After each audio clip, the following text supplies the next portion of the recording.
question from Nayada Thomas. Were Maurkice and Mike Pouncey the best twins in NFL history? Charean, your thoughts? Well, I went back and looked, Mike, and they rank right up there, and I think they're all modern that I think rank right up there in NFL history. Maurkice and Mike combined for 13 Pro Bowls and 2 All-Pros. I would rank the Barbers ahead of them. Rondé and Tiki. Rondé was a finalist for the Pro Football Hall of Fame. They combined for 8 Pro Bowls and 4 All-Pros, and I'd put Devin and Jason McCourty right up there with them too. Yeah, Maurkice has a chance to get in the Hall of Fame. 9 Pro Bowls, 3 first-team All-Pros, which are significant. I don't know if he was on the Team of the Decade. You know that? Was he on the team? I believe he was. Yep. The All-Decade team. I think that's going to help him get in. No Super Bowl wins, but a Super Bowl appearance in his rookie year. So I think he's got a chance to get in, just like Rondé does. And Tiki would have a better chance long-term than Mike. I don't think Mike's ever getting in. He's got 3 Pro Bowls to his name. But it's a pretty good set of twins, the exact same position, the exact same number. 2 different teams, though, obviously, throughout the course of their careers. One more quick question, Gong Show West, and this is an important question as it relates to NFL ownership.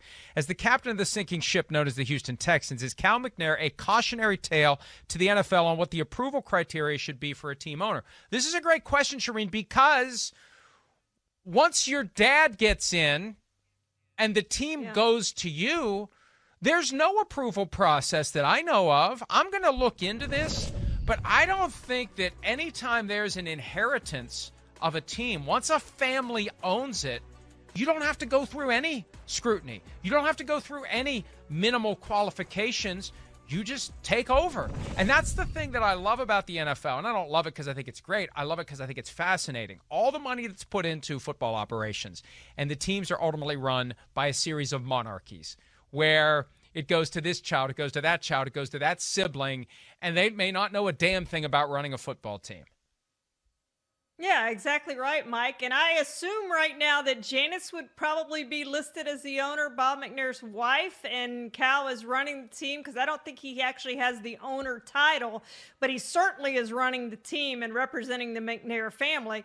And it is funny how these things work, here in Dallas when Jerry's gone, and let's hope it's a long time before he's gone because he's great for the NFL. But once Jerry's gone, I imagine that the kids will run the show with Steven being the voice of the team, but Charlotte will have a say and Jerry Jr. will have a say, and it's just kind of passed down for most teams. You see the Broncos and what they're going through, but normally these things just go down the line and the next generation takes over, Mike.